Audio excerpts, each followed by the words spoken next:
কবরে উনি কেন বাহিরে?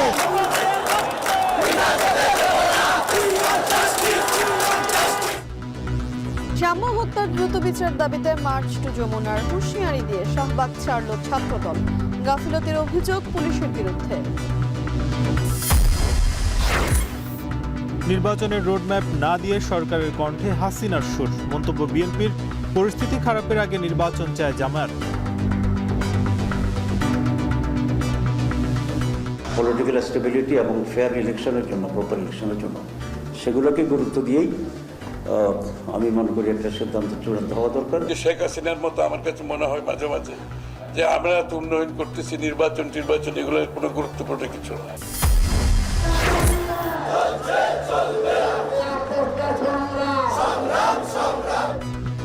ইশরাককে মেয়র পদে শপথের দাবিতে অচল নগর ভবন। উপদেষ্টা আসিফের পদত্যাগ দাবি, কাল ব্লকেট কর্মসূচি।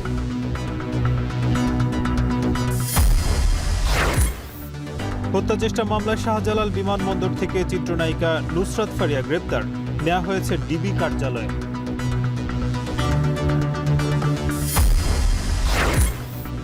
এবং নতুন মেগা প্রকল্প বাদ রেখে 2,30,000 কোটি টাকার এডিপি অনুমোদন। শিক্ষা স্বাস্থ্যে নজর দিতে না পারায় আক্ষেপ, কমবে না ভর্তুকি।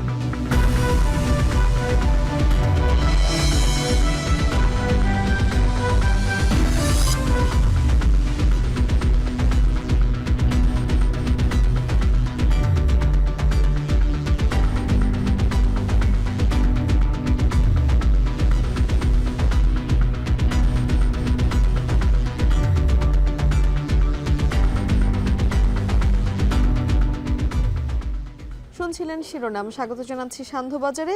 পুরো সংবাদ জুড়ে সঙ্গে রয়েছি আমি তানজিলা খান মিম এবং আমি নাজমুস সাকিব। মিম, ঢাকা বিশ্ববিদ্যালয়ের শিক্ষার্থী শাম্য হত্যা হয়েছেন কিছুদিন আগে।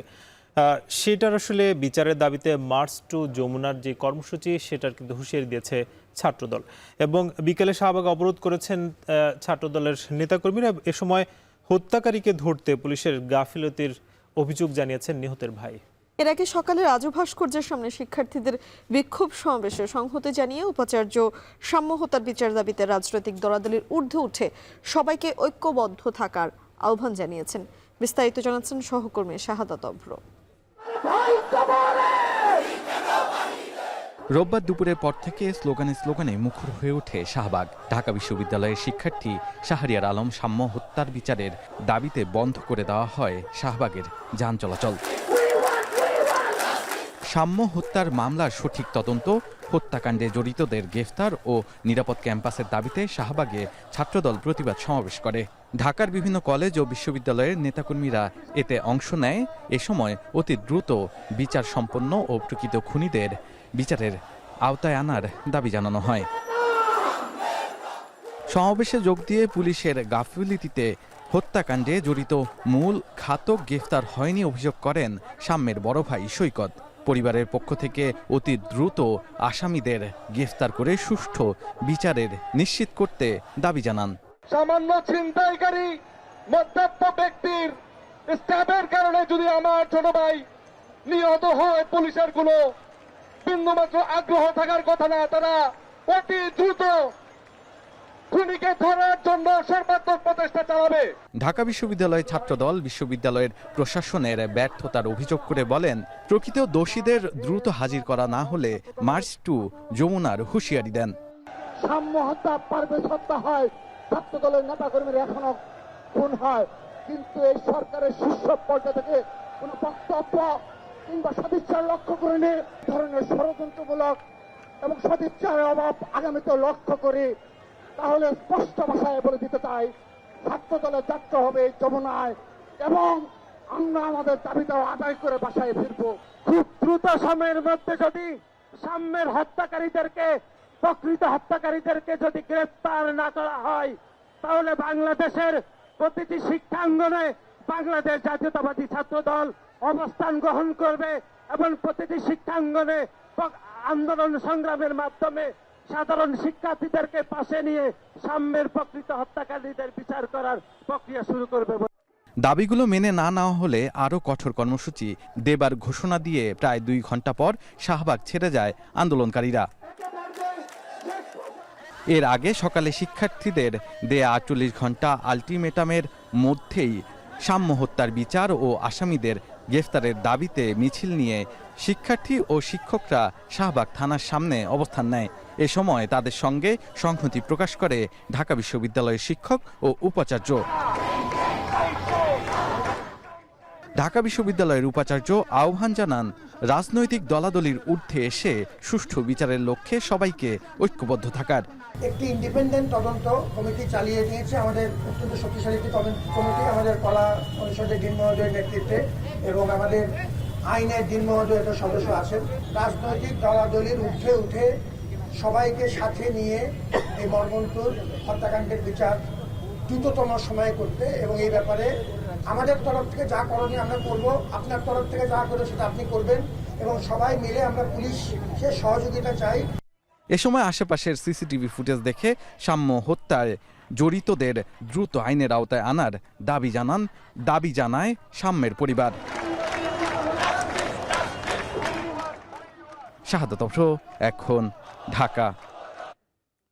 নির্বাচন ইস্যুতে অন্তর্বর্তী সরকার শেখ হাসিনার সুরেই কথা বলছেন বলে অভিযোগ করেছেন বিএনপির স্থায়ী কমিটির সদস্য আমির খসরু মাহমুদ চৌধুরী। যথাসময়ে নির্বাচন না দিলে যে আন্দোলন গড়ে উঠবে তা কেউ আটকাতে পারবে না বলে হুঁশিয়ারি দিয়েছেন বিএনপি চেয়ারপারসনের উপদেষ্টা জয়নুল আবদিন ফারুক।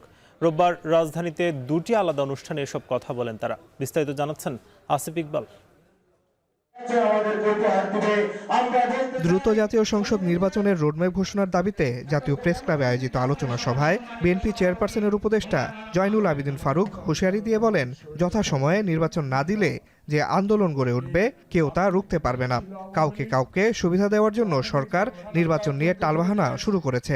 জনগণের রোষানলে পড়ার আগে নির্বাচন আয়োজনের আহ্বান জানান বিএনপির নেতা। আপনারা বিলম্বিত না করে দেশে একটি সুষ্ঠু নির্বাচনের ব্যবস্থা করে দেন। কবে দেবেন নির্বাচন? আজকে রোববার, সোমবার, মঙ্গলবার, বুধবার, বৃহস্পতিবার, শুক্রবার, বলে দিতে অসুবিধাটা কোথায়? আমার মনে হচ্ছে, আমি একজন ক্ষুদ্র রাজনৈতিক কর্মী হিসেবে, যে সরকার নির্বাচন নিয়ে তালবানা শুরু করেছে কারো ইশারায় কাউকে আরো শক্তি জোগাড় করার জন্য একটা ব্যবস্থা করছে। রোববার দুপুরে বনানীর নিজ কার্যালয়ে নির্বাচন ইস্যুতে কথা বলেন বিএনপির স্থায়ী কমিটির সদস্য আমির খসরু মাহমুদ চৌধুরীও। তিনি অভিযোগ করে বলেন, নির্বাচনী রোডম্যাপ ঘোষণা না করে সরকার স্বৈরাচার শেখ হাসিনার সুরে কথা বলছে, ব্যস্ত হয়ে পড়েছে দৈনন্দিন কাজ নিয়ে। উন্নয়নের নামে চট্টগ্রাম বন্দরের ব্যবস্থাপনা বিদেশি অপারেটরের কাছে হস্তান্তর, রাখাইনে মানবিক করিডোর দিতে আগ্রহী সরকার, অথচ এই কাজে ম্যান্ডেট নেই তাদের। ডিসেম্বরের মধ্যেই আবারও জাতীয় নির্বাচনের দাবি করেন তিনি। কেন নির্বাচনী কার্যক্রমের দিকে আগানো যাচ্ছে না? কেন নির্বাচনী রোডম্যাপ দিতে দেওয়া হচ্ছে না? কেন তাদের দায়িত্বে যেগুলো পড়ে এই সমস্ত কর্মকাণ্ড নিয়ে তারা এমন ভাব করছে as if তারা একটা ইলেক্টেড গভর্নমেন্ট, তারা একটা দীর্ঘমেয়াদী দেশ পরিচালনা করবে। ওই যে শেখ হাসিনার মতো আমার কাছে মনে হয় মাঝে মাঝে যে আমরা তো উন্নয়ন করতেছি, নির্বাচন এগুলোর কোনো গুরুত্বপূর্ণ কিছু না, এরকমই তো মনে হচ্ছে, তাই না? ঢাকা দক্ষিণ সিটি কর্পোরেশনের মেয়র হিসেবে ইশরাক হোসেনকে দায়িত্ব বুঝিয়ে না দেওয়ার সমালোচনা করে আমির খসরু বলেন, আদালতের রায় না মেনে অনির্বাচিত ব্যক্তিদের দিয়ে জনপ্রতিনিধিদের দায়িত্ব পালন করানো হচ্ছে। দেশের মানুষের সংখ্যা বাড়ছে। আসিফ ইকবাল খান, এখন, ঢাকা। এখন পর্যন্ত নির্বাচনের স্পষ্ট রোডম্যাপ ঘোষণা না হওয়ায় রাজনৈতিক দলগুলোর মধ্যে অস্থিরতা তৈরি হয়েছে বলে মন্তব্য করেছেন জামায়াতের নায়েবে আমির ডাক্তার আব্দুল্লাহ মোহাম্মদ তাহের। সকালে সংসদ ভবনের এলডি হলে ঐক্যমত্য কমিশনের সাথে প্রথম পর্যায়ের আলোচনার শুভেচ্ছা বক্তব্যে এ মন্তব্য করেন তিনি। আর কমিশনের সহ সভাপতি ডক্টর আলী রিয়াজ বলেন, আগামী 2-1 দিনের মধ্যে রাজনৈতিক দলগুলোর সাথে প্রথম পর্যায়ের আলোচনা শেষ করে দ্বিতীয় পর্যায়ের আলোচনা শুরু করবে কমিশন। বিস্তারিত জানাবেন গালিব ইবনে রিয়াজ। জুলাই সনদ তৈরি কিংবা রাষ্ট্র সংস্কার জুলাই আন্দোলনের অন্যতম আকাঙ্ক্ষা। সেই আকাঙ্ক্ষাকে বাস্তবে রূপ দিতেই জুলাইয়ের পক্ষের সব রাজনৈতিক দলের সাথে ধারাবাহিক আলোচনা করছে জাতীয় ঐক্যমত্য কমিশন। রবিবার সকালে জাতীয় সংসদ ভবনের এলডি হলে ঐক্যমত্য কমিশনের সাথে প্রথম পর্যায়ের দ্বিতীয় দফার আলোচনায় বসে জামায়াতে ইসলামীর 11 সদস্যের প্রতিনিধি দল। দলটির নায়েবে আমির ডাক্তার আব্দুল্লাহ মোহাম্মদ তাহের শুভেচ্ছা বক্তব্যে অভিযোগ করেন, নির্বাচনের আগেই তার দলের লোকদের ওপর হামলা হচ্ছে, তাই পরিস্থিতি আরও খারাপ হওয়ার আগেই জাতীয় নির্বাচন দেয়া উচিত। নির্বাচন কমিশনের কিছু কাজে প্রশ্ন উঠেছে উল্লেখ করে সরকারকে এ ব্যাপারে নজর দেওয়ার আহ্বান জানান তিনি। অনেকগুলো ঘটনা বাংলাদেশে ঘটছে এবং কারো কারো বিশ্লেষণ হচ্ছে যে এর পিছনেও দেশকে আনস্টেবল করার জন্য ষড়যন্ত্র আছে এবং সেই ষড়যন্ত্রের বহিঃপ্রকাশে হচ্ছে নানামুখী এ সমস্ত আনরেস্ট তৈরি করার একটি প্রক্রিয়া। পরে আলোচনা শেষে আনুষ্ঠানিক ব্রিফিংয়ে নায়েবে আমির বলেন, সংস্কারের আইনগত ভিত্তি তৈরিতে গণভোটের সুপারিশ করেছে তার দল। মানবতাবিরোধী অপরাধ করা ব্যক্তি নির্বাচনে অংশ নিতে পারবে না কমিশনের সুপারিশের সাথে আগে দ্বিমত থাকলেও এবার একমত পোষণ করেছে জামায়াত। এছাড়া দুর্নীতি দমন কমিশনের জবাবদিহিতার জন্য আলাদা টাস্ক ফোর্স গঠন, নির্বাচন কমিশনাররা অবসরে গেলেও বিচারের আওতায় আনার বিধানসহ বেশ কিছু সুপারিশ করেছে দলটি। একটা ওয়াচ ডগের মতো কাজ করবে, একটা কাউন্সিল করার জন্য আমরা প্রস্তাব দিয়েছি। সেখানে একটা টাস্ক ফোর্স থাকবে এবং সেই টাস্ক ফোর্স দুর্নীতিগুলোর উপরে তদন্ত করবে। 10 বছরের বেশি কোনো ব্যক্তি প্রধানমন্ত্রীর পদে অধিষ্ঠিত হতে পারবেন না সমগ্র জীবনের ভিতরেই। 5টি সংস্কার কমিশনের সুপারিশের মধ্যে দ্বিমত পোষণ করা 166 সুপারিশে নিয়ে দ্বিতীয় পর্যায়ের রাজনৈতিক দলগুলোর সাথে আলোচনা শুরু করবে কমিশন। কমিশনের সহসভাপতি ডক্টর আলী রিয়াজের আশা, মত পার্থক্য দূর করে এই ধাপেই মিলবে সমাধান।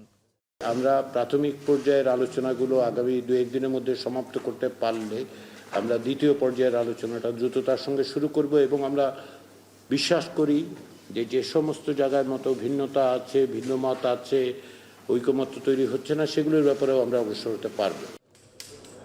গালিব ইবনে রিয়াজ, এখন, ঢাকা। বিএনপি নেতা ইশরাক হোসেনকে মেয়র পদে শপথ না পড়ানো পর্যন্ত কর্মসূচি অব্যাহত রাখার ঘোষণা দিয়েছেন সমর্থকরা। কাল সকাল 11টায় নগর ভবনের সামনে বিক্ষোভ ও কার্যক্রম ব্লকেট কর্মসূচি ঘোষণা করেছেন বিক্ষোভকারীরা। আন্দোলনকারীরা উপদেষ্টা আসিফ মাহমুদ সজীব ভুঁইয়ার পদত্যাগ দাবি করেন। এদিকে টানা আন্দোলনে নগর ভবনে অচল অবস্থার সৃষ্টি হয়েছে, বন্ধ রয়েছে আঞ্চলিক সেবা কার্যক্রম। এতে ভোগান্তিতে পড়েছেন সেবাগ্রহীতারা। সিউল আহমেদ জানাচ্ছেন বিস্তারিত। মোহাম্মদ হেলাল মিয়া সস্ত্রী এসেছেন জন্ম নিবন্ধন নিতে, তবে নগর ভবনের কার্যক্রম বন্ধ থাকায় দুর্ভোগে পড়েন তারা। বনগ্রাম থেকে আসছিলাম, জন্ম নিবন্ধনের কাজের জন্য আসছি, ঘুরায় আজকে আসেন কালকে আসেন। শুধু হেলাল মিয়া নয়, এরকম অনেকেই ঢাকা দক্ষিণ সিটি কর্পোরেশনে এসেছেন নাগরিক সেবা নিতে। কেউ এসেছেন জন্ম নিবন্ধন নিতে, কেউ বা ট্রেড লাইসেন্স তৈরি করতে, আবার অনেকেই এসেছেন দোকানের নামজারির অর্থ জমা দিতে। কিন্তু ইশরাক হোসেনকে মেয়র হিসেবে শপথ পড়ানোর দাবিতে শনিবার থেকে ঢাকাবাসী ব্যানারে বিক্ষোভকারীরা দক্ষিণ সিটি কর্পোরেশনের ফটকে তালা ঝুলিয়ে দেয়। এতে সকল কার্যক্রম বন্ধে দুর্ভোগে নগরবাসী। 7 দিনের মধ্যে যে জমিদারি ভাড়াটা আছে ওটা দিতে হবে বাধ্যতামূলক। যদি না দেওয়া হয় সেক্ষেত্রে আমাদের যেই দোকানের রেজিস্ট্রি আমরা সিটি কর্পোরেশন থেকে কিনেছি ওইটা ওনারা বাতিল করবে। মনিমন্তের কাগজ হারানো গেছে, ওই কাগজটা উঠে বার লাগিয়া আরও একবার আইছিলাম, কয় যে থানায় জিডি করতে হবে। থানায় জিডি করছি দেশে, এখন কয় যে এখন হইবে না, পরে এখন ওই গ্যাঞ্জাম চলতে আছে, ওই গেট করতে আলাদা। ইনফরমেশন একবার ফিল আপ করলে বলে যে আপনি তো ইয়া করে ফেলছেন, ডিউ করে ফেলছেন, তখন জানি না কবে নাগাদ পাবো সার্ভিস। নগর ভবন ঘুরে দেখা যায় পুরো ভবনের সবগুলো ফটকেই তালা ঝুলছে। এ ভবনে স্থানীয় সরকার মন্ত্রণালয়ের উপদেষ্টা আসিফ মাহমুদ সজীব ভুঁইয়ার অফিস থাকলেও সেই অফিসের গেটও ছিল তালাবদ্ধ। পঞ্চম দিনের মতো ইশরাক হোসেনকে মেয়র পদে না বসানোর প্রতিবাদে ঢাকাবাসী ব্যানারে রোববারও বিক্ষোভ করে তার সমর্থক ও অনুসারীরা। এ সময় স্থানীয় সরকার মন্ত্রণালয়ের উপদেষ্টা আসিফ মাহমুদ সজীব ভুঁইয়ার পদত্যাগ দাবি করেন তারা। এই নগর ভবন বাঁচাতে হইলে আমাদের নির্বাচিত মেয়র খুবই দরকার। আমরা এই কারণে পদত্যাগ দাবি করি, যে লোক আদালতের রায়কে উপেক্ষা করে উনি তো এমনিতেই অযোগ্য হয়ে গেল। বর্তমান যে সিচুয়েশন, মন্ত্রণালয় যা ইশরাক সাহেবকে দেয় নাই, ঠিক আছে, আমরাও তো আজকে সিটি কর্পোরেশনে মনে করেন অনেক সুবিধা থেকে বঞ্চিত। আমাদের কর্মচারী ভাই বোনেরা বা কর্মকর্তা ভাইয়েরা যেন কোনো ধরনের হ্যাসেলের মধ্যে না পড়ে, যার কারণে আমরা একটা কারণে দাঁড়াইছি। আর দ্বিতীয় কারণ হলো আমরা ঢাকাবাসীর সাথে একমত। ইশরাক হোসেনকে মেয়র শপথ না করানো পর্যন্ত আন্দোলন অব্যাহত থাকবে বলে জানায় বিক্ষোভকারীরা। এছাড়াও নগর ভবনের সকল সেবা কার্যক্রম ব্লকেট ঘোষণা করা হয়। নগর ভবনের কার্যক্রম অচল করার জন্য আগামী দিনের জন্য ব্লকেট কর্মসূচি দিলাম। আমরা প্রফেসর ইশরাককে মেয়রের শপথ না নেওয়া পর্যন্ত আমরা এই আন্দোলন আমরা চালিয়ে যাব। সকালে এখন টেলিভিশনের সাথে ফোনে কথা হয় ডিএসসিসি প্রশাসক শাহজাহান মিয়ার সাথে। তিনি জানান, আইনি প্রক্রিয়ায় ঊর্ধ্বতন কর্মকর্তারা যে সিদ্ধান্ত নেবে সেভাবেই ঢাকা দক্ষিণ সিটি কর্পোরেশন কাজ করবে। আইন প্রক্রিয়া হওয়ার কারণে এখানে প্রশাসকের করণীয় কিছু নেই বলেও জানান তিনি। না, এগুলো তো আসলে এখন চলছে না, যেহেতু তালা মারা পুরো ভবনেই, আমাদের অফিসাররাও কেউ ঢুকতে পারছে না, কোনো কাজকর্ম এগোতে করছে না। এটা তো আমাদের ঊর্ধ্বতন কর্তৃপক্ষ, তারা ওয়াকিল পান। আর বিষয়টা যেহেতু আইনি প্রক্রিয়া, এখন এটা বিষয়ে আমাদের ঊর্ধ্বতন কর্তৃপক্ষ অবহিত আছে, তারা যে নির্দেশনা দিন আমরা সেভাবে কাজ করব। গত 27 এপ্রিল আদালতের রায়ের পরিপ্রেক্ষিতে ইশরাক হোসেনকে ঢাকা দক্ষিণ সিটি কর্পোরেশনের মেয়র ঘোষণা করে গ্যাজেট প্রকাশ করে নির্বাচন কমিশন। সিউল আহমেদ, এখন, ঢাকা। সাবেক প্রধানমন্ত্রী শেখ হাসিনার অবৈধ সম্পদের অনুসন্ধান শুরু করেছে দুর্নীতি দমন কমিশন। এ বিষয়ে একটি অনুসন্ধান টিমও গঠন করা হয়েছে। এদিকে 19 বছর পর ভাসমান বিদ্যুৎ কেন্দ্র দুর্নীতির মামলা সচল করার উদ্যোগ নিয়েছে দুদক। বিস্তারিত জাহিদ হাসানের প্রতিবেদনে। ক্ষমতাচ্যুত প্রধানমন্ত্রী শেখ হাসিনার বিরুদ্ধে বিদেশে অর্থ পাচার, প্লট জালিয়াতি, প্রকল্পের অর্থ লুটপাট সহ একাধিক অভিযোগের তদন্ত চলমান রেখেছে দুদক। এর মধ্যে পূর্বাচলে প্লট জালিয়াতির মামলায় দুদকের আবেদনের প্রেক্ষিতে শেখ হাসিনা সহ তার পরিবারের একাধিক সদস্যের বিরুদ্ধে গ্রেফতারি পরোয়ানা জারি করেছে আদালত। এবার তার বিরুদ্ধে অবৈধ সম্পদের অনুসন্ধান শুরু করেছে দুদক। রোববার কমিশন এ বিষয়ে সিদ্ধান্ত নিয়ে একটি অনুসন্ধান কমিটি গঠন করেছে। দায়িত্ব দেওয়া হয়েছে সংস্থাটির উপপরিচালক মাসুদুর রহমানকে। কমিটি শেখ হাসিনার স্থাবর অস্থাবর সম্পদের হিসেব, আয়কর নথি যাচাই বাছাই করে সম্পদের এবং আয়করের গরমিল বের করবে। দুদকের চেয়ারম্যান বলেন, নথিপত্র পর্যালোচনা করেই সম্পদের অনুসন্ধানের সিদ্ধান্ত নেওয়া হয়েছে।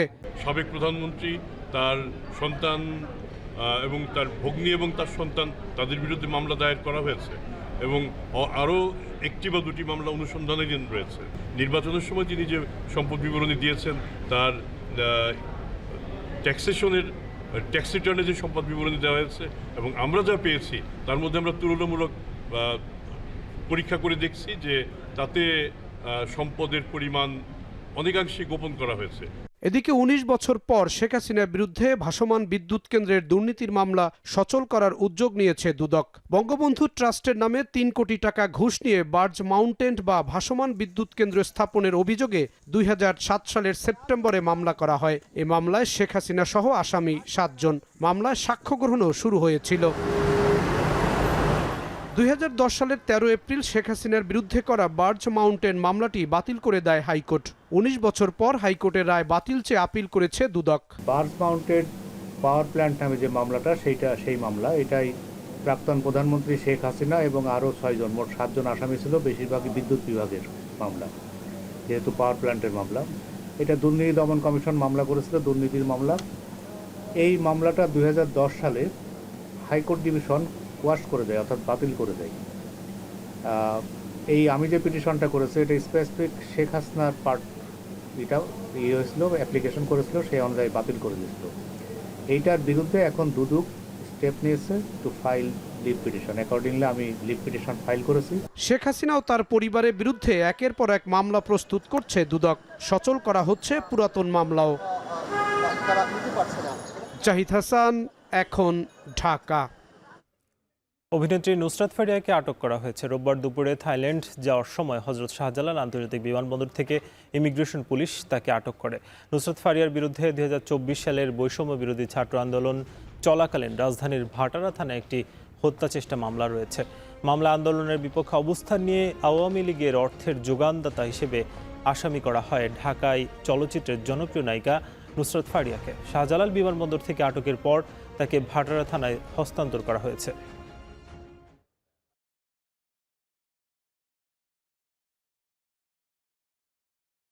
নতুন মেগা প্রকল্প বাদ রেখে আগামী অর্থ বছরের জন্য 2,30,000 কোটি টাকার উন্নয়ন বাজেট অনুমোদন দিয়েছে জাতীয় অর্থনৈতিক পরিষদ, যা চলমান অর্থ বছরের তুলনায় 35,000 কোটি টাকা কম। পরিকল্পনা উপদেষ্টা ওয়াহিদ উদ্দিন মাহমুদ বলেন, এবার শৃঙ্খলা পুনরুদ্ধারের বাজেট। নতুন করে কোনো মেগা প্রকল্প না হলেও চলমান প্রকল্পগুলোর কাজ শেষ করতে গিয়ে শিক্ষা ও স্বাস্থ্য খাতে বাড়তি নজর দেওয়া যায়নি। বিস্তারিত জানাবেন বিলায়েত হোসাইন। উন্নয়ন প্রকল্পের ভারে নুজ্জ বাংলাদেশ, যার নেতিবাচক প্রভাব পড়ছে সরাসরি শিক্ষা ও স্বাস্থ্য খাতে। বাজেট ব্যবস্থাপনার এই দুষ্ট চক্র থেকে এবারও বের হতে পারছে না সরকার। তবে আসন্ন বাজেটকে শৃঙ্খলা পুনরুদ্ধারের বাজেট বলছেন পরিকল্পনা উপদেষ্টা। নতুন করে তাই নেওয়া হচ্ছে না কোনো মেগা প্রকল্প। রোববার রাজধানীর শেরেবাংলা নগর এনএসি সভাকক্ষে 2025-26 অর্থ বছরের উন্নয়ন বাজেট নিয়ে বৈঠকে বসে জাতীয় অর্থনৈতিক পরিষদ, যার সভাপতিত্ব করেন এনএসি চেয়ারপারসন ও অন্তর্বর্তী সরকারের প্রধান উপদেষ্টা ডক্টর মোহাম্মদ ইউনূস। অনুমোদন দেওয়া হয় 2,30,000 কোটি টাকার বার্ষিক উন্নয়ন কর্মসূচি। এক্ষেত্রে বিবেচনায় নেওয়া হয়েছে দেশের সম্পদ, বৈদেশিক অর্থায়ন ও সামষ্টিক অর্থনীতি। এনইসি পরবর্তী সংবাদ সম্মেলনে পরিকল্পনা উপদেষ্টা বলেন, এত বছরের বঞ্চনা বাজেট থেকে এক বছরে শেষ করা যাবে না। তিনি বলেন, এবারের বাজেট শৃঙ্খলা পুনরুদ্ধারের বাজেট, নেওয়া হচ্ছে না কোনো মেগা প্রকল্প। তবে চলমান থাকবে মাতারবাড়ি বিদ্যুৎ প্রকল্পের কাজ। মেগা প্রকল্প আমরা নিচ্ছি না। যদি বলা হয় যে দু একটা প্রকল্প, সেগুলো আসলে আমরা নিই, চলমান ছিল। সেটা হলো একমাত্র মাতারবাড়ি নদীর বন্দর প্রকল্প। সেটা আগে কিন্তু ছিল, কিন্তু সেটাকে আমরা গভীর সমুদ্র বন্দর হিসাবে অনুমোদন দিয়েছি। পরিকল্পনা উপদেষ্টা জানান, এবারের বাজেটকে ছোট নয় বরং বাস্তবসম্মত করা হচ্ছে। টাকা ছাপিয়ে ব্যয় করার মতো দায়িত্ব জ্ঞানহীন কিছু করবে না অন্তর্বর্তী সরকার। বাস্তবসম্মত করছি, কিন্তু যতটুকু বাস্তবায়ন করা যায়। এখন তো আমরা বুঝে গেছি যে বাস্তবায়নের সমস্যাগুলো কি, এবং প্রকল্পগুলোতে যাতে বাড়তি ব্যয় না হয়। কাজে আমরা যেই প্রকল্পগুলো এখন চালু থাকবে, আমরা আশা করব সেগুলো বাস্তবায়ন দ্রুততর হবে। তিনি জানান, ঋণ পরিশোধের দায় আছে, তবে কমানো যাবে না ভর্তুকি। এ সময় আসন্ন বাজেটে শিক্ষকদের বেতন ভাতা বৃদ্ধির পূর্বাভাসও দিলেন পরিকল্পনা উপদেষ্টা। পরিচালন বাজেটের স্বাস্থ্য খাতে এসে শেষ পর্যন্ত ঢুকবে। আর শিক্ষকদের যেসব কিছুটা বেতন ভাতা বৃদ্ধি, যেটা আমি ওইখান থেকেই করে এসেছিলাম শিক্ষা মন্ত্রণালয় থেকে, সেটার প্রতিফলন কিছুটা হবে। পরিকল্পনা উপদেষ্টা বলেন, দেশ যাতে ঋণের ফাঁদে না পড়ে সে ব্যাপারে সতর্ক থাকবে সরকার। চেষ্টা থাকবে রাজস্ব বৃদ্ধি এবং লক্ষ্য থাকবে বাজেটের ঘাটতি কমানো। উন্নয়ন বাজেটে চলমান প্রকল্পগুলোর কাজ শেষ করতে গিয়ে শিক্ষা ও স্বাস্থ্য খাতে বাড়তি নজর দেওয়া যায়নি বলেও জানান এই উপদেষ্টা। বিলায়েত হোসাইন, এখন, ঢাকা। ভারতের আমদানি নিষেধাজ্ঞায় বিভিন্ন স্থলবন্দরে বন্ধ রয়েছে তৈরি পোশাক এবং প্রক্রিয়াজাত খাদ্য রপ্তানি। এমন অবস্থায় বেনাপোল, ভুমরা, আখাউড়া, বাংলাবান্ধা সহ বেশিরভাগ স্থলবন্দরে আটকে আছে নানা পণ্যবাহী ট্রাক। হঠাৎ এই নিষেধাজ্ঞার কারণে ভোগান্তিতে পড়েছেন রপ্তানিকারকরা। রপ্তানি কমে যাওয়ার শঙ্কা তাদের। সহকর্মীদের তথ্য ছবিতে বিস্তারিত। স্থলবন্দর দিয়ে বাংলাদেশের তৈরি পোশাক ও কিছু প্রক্রিয়াজাত পণ্য আমদানির ওপর ভারতের হঠাৎ নিষেধাজ্ঞার প্রভাব পড়েছে দেশের সর্ববৃহৎ স্থলবন্দর বেনাপোলে। বন্দরটিতে আটকা পড়েছে রপ্তানিমুখী গার্মেন্টস সহ বিভিন্ন পণ্যবাহী শতাধিক ট্রাক। বেনাপোল বন্দর দিয়ে প্রতিদিন ভারতে 250 থেকে 300 ট্রাক বিভিন্ন পণ্য রপ্তানি হয়, যার মধ্যে শতাধিক ট্রাকে থাকে তৈরি পোশাক। যৌক্তিক কারণ ছাড়া এমন নিষেধাজ্ঞায় দুই দেশই ক্ষতিগ্রস্ত হবে বলে মনে করছেন ব্যবসায়ী নেতারা। প্রায় 100 ট্রাক গার্মেন্টসের পণ্য আটকা পড়ে আছে। ভারত সরকার যদি এটা বিবেচনা করে, তাহলে এই যে আমদানি বা রপ্তানি এগুলো সচল থাকে। বাংলাদেশে ব্যবসায়ীরা যারা রপ্তানি করে ভারতে, অবশ্যই তারা অনেক সমস্যার সম্মুখীন হবে, কারণ এই সমস্ত শিল্পের পরে তো বাংলাদেশের অনেক মানুষের কর্মসংস্থান জড়িত। ভারতের নিষেধাজ্ঞায় সবচেয়ে বেশি ক্ষতিগ্রস্ত হওয়ার শঙ্কায় আখাউড়া স্থলবন্দর। ব্যবসায়ীরা জানান, প্রতিদিন অন্তত 30 লাখ টাকার পণ্য রপ্তানি ব্যাহত হবে। দেশের গুরুত্বপূর্ণ এই বন্দর দিয়ে প্রতিদিন প্রক্রিয়াজাত খাবার, ফল, ফলের জুস, তুলা, প্লাস্টিক ও পিভিসি সামগ্রী সহ নানা পণ্য রপ্তানি হয়, যার বেশিরভাগই পড়েছে ভারতের আমদানি নিষেধাজ্ঞার আওতায়। তো নতুন করে যে নিষেধাজ্ঞা দিচ্ছে আমাদের এক্সপোর্টগুলোতে, এটা তো আসলে অনেক আমাদের ইম্পোর্টটা আসলে বন্ধ হয়ে যাওয়ার একটা কার্যক্রমে চলে গেছে। আমরা উভয় দেশের উত্তোলন হওয়া খুব শীঘ্রই উচিত, এটা না হইলে আমরা ব্যবসায়ীরা অনেক ক্ষতির সম্মুখীন হব। অন্যান্য বন্দরের মতো বিরূপ প্রভাব পড়েছে কুমিল্লার বিবির বাজার স্থলবন্দরে। গেল 2 মাসে এই বন্দর দিয়ে প্রায় 44.5 কোটি টাকার পণ্য রপ্তানি হয়। এই ধারা অব্যাহত রাখতে সরকারকে উদ্যোগী হওয়ার আহ্বান জানান ব্যবসায়ী নেতারা। বাংলাদেশের সাথে ভারতের যে বাণিজ্য ঘাটতি সেটা আরও বেড়ে যাবে। সময় এসেছে যেগুলো নিয়ে ভাবার যে কীভাবে এই বাণিজ্য ঘাটতিটা কমানো যায়। সে পদক্ষেপ আমার মনে হচ্ছে সরকার চিন্তা করছেন এবং সেই চিন্তার প্রতিফলন হয়তো আমরা আস্তে আস্তে দেখতে পাব।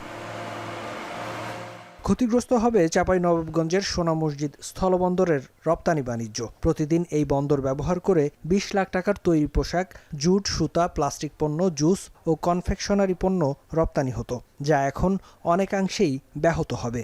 8-10টা আইটেম তারা নিত, গতকালকে 6টা আইটেমে তারা নিষেধাজ্ঞা দিয়েছে যে স্থলবন্দর দিয়ে এই সব আইটেমগুলো ঢুকবে না। ছোট গাড়ি দিয়ে আমরা এক্সপোর্ট করি, এতে আমাদের মতো যারা ছোট ছোট ব্যবসায়ী আছে তাদের সাময়িক হয়তো অসুবিধা হবে। সাতক্ষীরার ভোমরা স্থলবন্দর দিয়ে বর্তমানে কেবল প্রক্রিয়াজাত শিশু খাদ্য রপ্তানি হয়। ভারতের নিষেধাজ্ঞায় বড় কোনো প্রভাব না পড়লেও ক্ষতির মুখে পড়বে এই খাতের ব্যবসায়ীরা। এদিকে ভারতের আমদানি নিষেধাজ্ঞায় তেমন কোনো প্রভাব পড়েনি পঞ্চগড়ের বাংলাবান্ধা ও দিনাজপুরের হিলি স্থলবন্দরে। বন্দর ব্যবহারকারীরা জানান, এসব বন্দর দিয়ে রপ্তানি হওয়া বেশিরভাগ পণ্যই নিষেধাজ্ঞার আওতামুক্ত। সকল পণ্য আমাদের পোর্ট দিয়ে রপ্তানি হতো না, সো এইটার ইম্প্যাক্টটা অতটা আমাদের বাংলাদেশ হিলি পোর্ট দিয়ে তেমন কোনো ইম্প্যাক্টটা পড়বে না আমাদের। শনিবার স্থলবন্দর দিয়ে বাংলাদেশের তৈরি পোশাক ও কিছু প্রক্রিয়াজাত পণ্য আমদানির উপর নিষেধাজ্ঞা জারি করে ভারতের বৈদেশিক বাণিজ্য অধিদপ্তর। এর আগে তাদের নিষেধাজ্ঞায় বন্ধ হয় ভারতের বিমানবন্দর ব্যবহার করে তৃতীয় কোনো দেশে গার্মেন্টস পণ্য রপ্তানি। ফেরদৌস আবির, এখন। এদিকে স্থলবন্দর দিয়ে ভারতের নিষেধাজ্ঞার বিষয়ে আনুষ্ঠানিক চিঠি পেলে আলোচনার মাধ্যমে সমাধানের চেষ্টা করবে সরকার। সচিবালয়ে এক প্রশ্নের জবাবে বাণিজ্য উপদেষ্টা শেখ বশিরউদ্দিন এ কথা জানান। আমরা এখনো অফিসিয়ালি পাইনি চিঠিটা, আমাদেরকে অফিসিয়ালি জানানো হয়। আমরা সোশ্যাল মিডিয়াতে দেখেছি, আমাদের কপি এসছে আর যেটা আপনাদের কাছেও এসছে। বিভিন্ন সময় আমরাও আমাদের কৃষিপণ্য উৎপাদন এবং ভোগের উপরে নির্ভর করে আমদানিতে বিভিন্ন রকমের বিধিনিষেধ আরোপ করি, ভারতও করে। সো এটা একটা চলমান প্রক্রিয়া। ভারতও আমাদের কাছ থেকে যেটা সোর্স করে সেটাও কম্প্যারেটিভ রিজনসে সোর্স করে। So natural trade should flow, that's the whole idea. এবং আমরা আমাদের বৈচিত্র্যকরণের মাধ্যমে এবং আমরা আমাদের প্রতিযোগিতা সক্ষমতার মাধ্যমে আমরা আমাদের বাণিজ্য বৃদ্ধি ঘটাবো। টানা 4 দিনের কর্মবিরতিতে আমদানি রপ্তানির কার্যক্রম কার্যত স্থবির হয়ে পড়েছে। চট্টগ্রামে কাস্টমস কর্মকর্তাদের টেবিল ফাঁকা থাকায় হচ্ছে না কোনো কাজ। ব্যাপক ক্ষতির মুখে ব্যবসায়ীরা। পণ্য ডেলিভারি কমে যাওয়ায় চট্টগ্রাম বন্দরে বাড়ছে কন্টেইনার জট। শুল্কায়নের কাজ শেষ করতে না পারায় চরম ভোগান্তিতে পড়ছেন C&F এজেন্টরা। আটকে আছে সরকারের রাজস্ব। এদিকে এনবিআর বিলুপ্তির অধ্যাদেশের বৈধতা চ্যালেঞ্জ করে হাইকোর্টে রিট করা হয়েছে। হাজার শৈলের প্রতিবেদন। দেশের 92% পণ্য আমদানি ও রফতানি হয় চট্টগ্রাম বন্দর দিয়ে। আমদানি পণ্য জাহাজ থেকে বন্দর চত্বরে নামার পর শুল্কায়ন প্রক্রিয়া শেষে পণ্য ডেলিভারি নিতে পারেন আমদানিকারকরা। কিন্তু গত সোমবার রাতে এক অধ্যাদেশে অন্তর্বর্তীকালীন সরকার জাতীয় রাজস্ব বোর্ড ভেঙে রাজস্ব নীতি ও রাজস্ব ব্যবস্থাপনা নামে 2টি বিভাগ করলে এর প্রতিবাদে মঙ্গলবার থেকে কলমবিরতি কর্মসূচি পালন করছেন কাস্টমস, আয়কর ও ভ্যাট বিভাগের কর্মকর্তারা। রাজস্ব কর্মকর্তাদের সকাল 9টা থেকে বিকেল 3টা পর্যন্ত কর্মবিরতির ফলে কার্যত বন্ধ হয়ে গেছে আমদানি ও রফতানি পণ্য চালানের শুল্কায়ন কার্যক্রম ও রাজস্ব আহরণ। সারাদিন টেবিলে টেবিলে ঘুরলেও 2টি হলরুমে কোনো রাজস্ব কর্মকর্তা উপস্থিত না থাকায় কাজ শেষ করতে পারছেন না C&F এজেন্টরা। অফিসাররা যখন কর্মবিরতি করছে, সে কর্মবিরতির পরিপ্রেক্ষিত হচ্ছে কি আমাদের C&F যারা আমরা কাজ করি সঙ্গে যারা ওতপ্রোতভাবে জড়িত এবং সরকারের রাজস্ব যারা আমরা আহরণ জন্য আমরা দৌড় বেড়াই, আমরা চরম ভোগান্তির মধ্যে আছি। যেখানে আমাদের আগে সময় লাগতো 2 ঘন্টা, সেখানে লাগতেছে এখন 6 ঘন্টা, তারপরে 5টার পরে তারা থাকে না। এটা হলো আমাদের একটা বিশাল বড় সমস্যা। এই কারণে আমাদের সব দিকে আমরা হয়রানির শিকার হচ্ছি। পণ্য চালানের শুল্কায়ন না হওয়ায় চট্টগ্রাম বন্দর থেকে যথাসময়ে আমদানি পণ্য খালাস করতে না পারায় বিপুল জরিমানা ও লোকসান গুনতে হচ্ছে আমদানিকারকদের। বিঘ্নিত হচ্ছে রফতানি পণ্য শিপমেন্টও, বাড়ছে শিপিং ও পোর্ট ড্যামারেজ। রেজিস্ট্রেশন নাম্বার ফেলেছি গত বৃহস্পতিবার, বৃহস্পতিবার থেকে এখন পর্যন্ত বুঝতেছি, আজও পর্যন্ত বুঝতেছি অ্যাসেসমেন্ট সম্পূর্ণ করতে পারি নাই। কাস্টমস কর্মবিরতির কারণে আমার রপ্তানিটাও বাধাগ্রস্ত হয়, তাহলে আসলে আমরা সীমাহীন একটা ভোগান্তির মধ্যে পড়ে যাই। আমরা কোনোভাবে এটা অ্যাকসেপ্ট করতে পারি না। দেশের ব্যবসা বাণিজ্য এক ধরনের স্থবিরতার মধ্যে পড়ে গেছে। তো এটা আমরা আশা করব যে কোনোভাবে এইসব ইস্যুগুলো তৈরি করে কোনোভাবে যেন আমদানি রপ্তানির ব্যাঘাত না ঘটে। আলাপ আলোচনার মাধ্যমে দ্রুত এই সমস্যা সমাধানের আহ্বান জানিয়েছেন ব্যবসায়ী ও সিএনএফ এজেন্টরা। আমরা তো এনবিআর এর লাইসেন্সি, আমরা আন্দোলনের ইয়েসও বলতে পারি না, নো বলতে পারি না, কিন্তু আন্দোলনে আমাদের আমদানি রপ্তানিকারক এবং সিএনএফ এজেন্টদের কষ্ট বেড়েছে। বন্দরে মাসুল বৃদ্ধি পাচ্ছে, পোর্টে শিপিংয়ে তার চার্জ বৃদ্ধি পাচ্ছে। আগে বন্দরের চার্জ ছিল মনে করেন $1, এখন 4 গুণ বৃদ্ধি পেয়ে $4। প্রতিদিন চট্টগ্রাম কাস্টমস হাউজে গড়ে 7 থেকে 7,500 আমদানি রফতানি চালানের বিল অফ এন্ট্রি বা নথি দাখিল হয়। আমদানি পণ্যের শুল্ক ও কর বাবদ গড়ে প্রতিদিন 200 থেকে 250 কোটি টাকা রাজস্ব আহরণ করে চট্টগ্রাম কাস্টমস হাউজ। কর্মবিরতির কারণে সীমিত পরিমাণে কাজ হওয়ায় রাজস্ব আয়ও কমে গেছে। অন্যদিকে পণ্য ডেলিভারি কম হওয়ায় চট্টগ্রাম বন্দরে প্রায় 42,000 টিএস কন্টেইনারের স্তূপ জমেছে। হাজারা শিউলি, এখন চট্টগ্রাম। এদিকে আগামীকালও কলম বিরতি অব্যাহত রাখার ঘোষণা দিয়েছে জাতীয় রাজস্ব বোর্ড। এনবিআর সংস্কার ঐক্য পরিষদ দাবি আদায় না হওয়া পর্যন্ত কর্মসূচি চালানোর ঘোষণা তাদের। রোববার চতুর্থ দিনের কর্মসূচি পালন শেষে সংবাদ সম্মেলনে কথা জানান আন্দোলনকারীরা। এদিন সকাল 9টা থেকে 3টা পর্যন্ত টানা কলম বিরতি পালন করেন জাতীয় রাজস্ব বোর্ডের কর্মকর্তা কর্মচারীরা। এনবিআর 2 ভাগ করে জারি করা অধ্যাদেশ বাতিলের দাবিতে তাদের এই কর্মসূচি। পরে এক সংবাদ সম্মেলনে বিক্ষুব্ধরা জানায়, আগামী মঙ্গলবার অর্থ উপদেষ্টা তাদের সাথে বসার কথা থাকলে সুনির্দিষ্ট কোনো আশ্বাস না থাকে তারা আন্দোলন চালিয়ে যাবেন। সেই সাথে বৈঠকে শুধু অর্থ উপদেষ্টা নয়, অন্যান্য উপদেষ্টারও থাকার দাবি তুলেছেন তারা। কর্মবিরতির জন্য কাজের যে ক্ষতি হচ্ছে দাবি বাস্তবায়ন হলে অতিরিক্ত সময়ে কাজ করে তা পুষিয়ে দেয়া হবে বলে ঘোষণা দেন আন্দোলনকারীরা।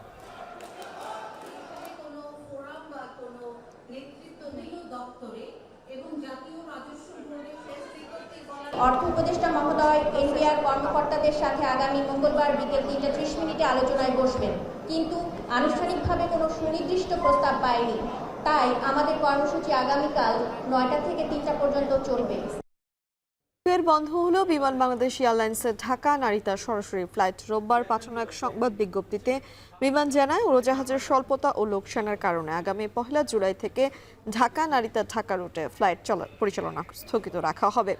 বিজ্ঞপ্তিতে আরও জানানো হয়, যারা 1 জুলাইয়ের পরের তারিখের টিকিট কিনেছেন তারা টাকা ফেরত পাবেন। এই জন্য বিমানের সেলস অফিস, কাউন্টার কিংবা সংশ্লিষ্ট ট্রাভেল এজেন্টের সঙ্গে যোগাযোগ করতে হবে। 2023 সালের 1 সেপ্টেম্বর ঢাকা নারিতা রুটে দ্বিতীয়বারের মতো ফ্লাইট চালু করেছিল বিমান। 1.5 বছরের মাথায় আবারও রুটটি বন্ধ হয়ে যাচ্ছে। এর আগে 1981 সালে প্রথমবারের মতো ঢাকা নারিতা রুটে ফ্লাইট চালু করেছিল রাষ্ট্রায়ত্ত এই সংস্থাটি। পরে 2006 সালে রুটটি বন্ধ করে দেওয়া হয়। দেশে ছাত্র সংসদ নির্বাচন আয়োজনে মূল বাধা বিশ্ববিদ্যালয় প্রশাসন। ক্যাম্পাসে প্রশাসনিক নিয়ন্ত্রণ ধরে রাখতেই কর্তৃপক্ষের এ অনীহা। এছাড়া জাতীয় রাজনীতির প্রভাব, আইনি কাঠামোর অস্পষ্টতা সহ বেশ কিছু কারণে বিশ্ববিদ্যালয়গুলো বাধাগ্রস্ত হচ্ছে শিক্ষার্থীদের বহুল আকাঙ্ক্ষিত এই নির্বাচন। সকালে ঢাকা বিশ্ববিদ্যালয় ছাত্র সংসদ নির্বাচন বিষয়ক এক সংলাপে এসব কারণ উঠে আসে। বিস্তারিত প্রতিবেদনে। গণঅভ্যুত্থান পরবর্তী সময় বিশ্ববিদ্যালয়গুলোতে ছাত্র সংসদ নির্বাচন নিয়ে আশাবাদী হয়েছিলেন সাধারণ শিক্ষার্থীরা। তবে রাজনৈতিক প্রেক্ষাপট এবং বিশ্ববিদ্যালয়গুলোতে প্রশাসনিক পট পরিবর্তন হলেও দীর্ঘ সময়ে ছাত্র সংসদ নির্বাচনের দৃশ্যমান কোনো কার্যক্রম নেই। রবিবার রাজধানীর সিরডাপ মিলনায়তনে ছাত্র সংসদ নির্বাচন কাঠামোগত সংস্কার শীর্ষক সংলাপের আয়োজন করে ডেমোক্রেসি ইন্টারন্যাশনাল। বক্তারা বলেন, শিক্ষকরা প্রশাসনিক ক্ষমতা হাতছাড়া করতে চায় না বলেই ছাত্র সংসদ নির্বাচনে উদাসীনতা দেখায়। বিশ্ববিদ্যালয় প্রশাসনই ছাত্র সংসদ নির্বাচন আয়োজনের অন্যতম বাধা বলে মন্তব্য করেন তারা। পাশাপাশি জাতীয় রাজনীতির প্রভাবে বিশ্ববিদ্যালয় ক্যাম্পাসের পরিবেশে অস্থিরতা, প্রশাসনিক পর্যায়ে নিষ্ক্রিয়তা, আইনি কাঠামোর অস্পষ্টতা এবং দলীয় ছাত্র সংগঠনগুলোর একচেটিয়া আধিপত্যের কারণেও নির্বাচন আয়োজন বাধাগ্রস্ত হচ্ছে। প্রতিটা বছর আপনার ইউনিভার্সিটিগুলো হওয়ার কথা, সেখানে আপনার একটা স্থায়ী নির্বাচনী দপ্তর নেই। 91-এর পরে যে ছাত্র সংসদ নির্বাচনগুলো ঢাকা বিশ্ববিদ্যালয়ে বলি বা ওভারঅল বাংলাদেশে বন্ধ হয়ে গেল এবং পরবর্তীতে আর কখনোই চালু হয়নি, তার একটা বড় কারণ কিন্তু শিক্ষক রাজনীতি এবং শিক্ষকরা এখানে তাদের অ্যাডমিনিস্ট্রেটিভ পাওয়ারটা লুজ করতে না চাওয়া, একটা বলয়ে তারা হচ্ছে ইউনিভার্সিটিগুলো তৈরি করতে পারে, সেগুলো সেই ক্ষমতায় কিছুটা হলেও খর্ব হবে, তাই হচ্ছে ছাত্র সংসদ নির্বাচন তারা দিতে চায় না। ইউনিভার্সিটিকে বারবারই দায়ী করা হতো ছাত্রদেরকে, ছাত্র রাজনীতি নিয়ে। তাহলে এখন হইতে বাধাটা কোথায়? এটা তো পরিষ্কার, এখন হতে বাধা একটা জায়গায়, সেটা হচ্ছে বিশ্ববিদ্যালয় প্রশাসন। বিশ্ববিদ্যালয়ের শিক্ষকদের দলীয় রাজনীতি এবং শিক্ষক নিয়োগে স্বজনপ্রীতিও ছাত্র সংসদ নির্বাচন বাধা তৈরি করছে বলে স্বীকার করেন শিক্ষকরা। সব বিশ্ববিদ্যালয়ে যারা চিন্তা করছে, বিশেষ করে এখানে প্রাইভেট বিশ্ববিদ্যালয়ে যারা রয়েছে, তারা যারা চিন্তা করছে, তাদের ক্ষেত্রে আমি বলবো যে অংশীজনদের সাথে আলোচনাটা, এটাকে যেন একটা অগ্রাধিকারের তালিকার ওপরের দিকে রাখা হয়। একটি সুষ্ঠু নির্বাচন করতে হলে অংশীজনদের মতামত নেওয়া এবং মতামতগুলোকে নিয়ে মোটামুটিভাবে এক ধরনের কনসেনসাসের ভিত্তিতে আগানো। এ অবস্থায় ছাত্র সংসদ নির্বাচন বিষয়ক স্থায়ী দপ্তর গঠনে ও নির্বাচন আয়োজনের বিষয়টি একাডেমিক ক্যালেন্ডারে অন্তর্ভুক্ত করার দাবি শিক্ষার্থীদের। পাশাপাশি ইলেকটোরাল ভোটিং ব্যবস্থার প্রবর্তন ও ছাত্র সংসদ নির্বাচনের অংশীজনদের প্রশিক্ষণের উপর গুরুত্বারোপ করেন তারা। যারা গভর্নমেন্ট ফর্ম করেন তাদের যেহেতু জুরিসডিকশন এবং ক্যাপাসিটি অনেক বেশি, পাওয়ার অনেক বেশি, ফলে তাদেরকে কোন কোন স্টেক হোল্ডাররা কিভাবে ঠিক তাদেরকে বাধ্য করতে পারেন এবং ছাত্র সংসদ নির্বাচনের ক্ষেত্রে তাদের যে রোল, সেই রোলটা ডিফাইন করতে পারেন। আমার মনে হয় যে এই গবেষণায় এই জিনিসটা উঠে আসলে এটা আরো পূর্ণতা পেত। ওমর ফারুক, এখন, ঢাকা। 8 মে শেষ হওয়া কনক্লেভে নির্বাচিত হওয়ার পর আজ আনুষ্ঠানিকভাবে দায়িত্ব নিলেন পোপ চতুর্দশ লিও। ভ্যাটিকানে হওয়া অভিষেক অনুষ্ঠানের ধর্মসভায় 267তম পোপকে দায়িত্ব বুঝিয়ে দেওয়া হয়। এর মধ্য দিয়ে আনুষ্ঠানিকভাবে বিশ্বের 1.4 বিলিয়ন রোমান ক্যাথলিক খ্রিস্টানদের নতুন ধর্মগুরু হলেন তিনি। অভিষেক অনুষ্ঠানের ভাষণের সময় উপস্থিত সবাইকে আশীর্বাদের উদ্দেশ্যে পবিত্র পানি ছিটিয়ে দেন। এর আগে 267তম পোপ হিসেবে তার হাতে বিশেষ আংটি পরিয়ে দেন একজন কার্ডিনাল। পোপ হিসেবে সূচনার দিনে ইউক্রেনে ন্যায়সঙ্গত ও স্থায়ী শান্তির আহ্বান এবং গাজা ও মিয়ানমারের জন্য প্রার্থনা করেন চতুর্দশ লিও। অভিষেক অনুষ্ঠানে মার্কিন ভাইস প্রেসিডেন্ট, ইউক্রেনের প্রেসিডেন্ট, কানাডার প্রধানমন্ত্রী সহ বিভিন্ন দেশের সরকার ও রাষ্ট্রপ্রধান, উচ্চপদস্থ কর্মকর্তা, মন্ত্রীরা উপস্থিত ছিলেন। Dictus fructus ventris tui, Iesus.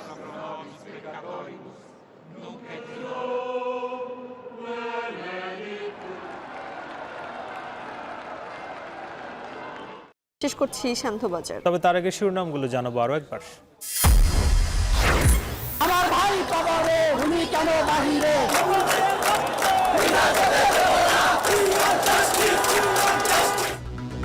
সাম্য হত্যা দ্রুত বিচার দাবিতে মার্চ টু যমুনার হুঁশিয়ারি দিয়ে শাহবাগ ছাড়ল ছাত্রদল। গাফিলতির অভিযোগ পুলিশের বিরুদ্ধে।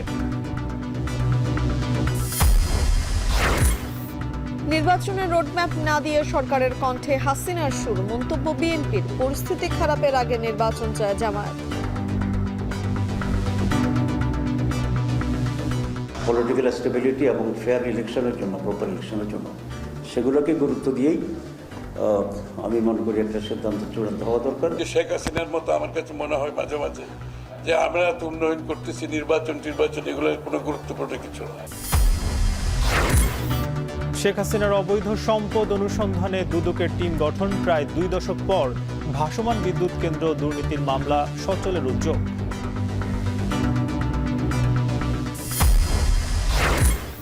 হত্যা চেষ্টা মামলায় শাহজালাল বিমানবন্দর থেকে চিত্রনায়িকা নুসরাত ফারিয়া গ্রেপ্তার, নেওয়া হয়েছে ডিবি কার্যালয়ে। এবং নতুন মেগা প্রকল্প বাদ রেখে 2,30,000 কোটি টাকার এডিপি অনুমোদন। শিক্ষা স্বাস্থ্যের নজর দিতে না পারায় আক্ষেপ, কমবে না ভর্তুকি। শেষ করছি শান্তবাজার। এখন টেলিভিশন ওয়েবসাইটে দেখতে ভিজিট করুন এখন.tv। এছাড়া ফেসবুকে যুক্ত হতে পারেন facebook.com/tv.এখন। ইউটিউবে দেখতে পারেন youtube.com/c/এখন.tv।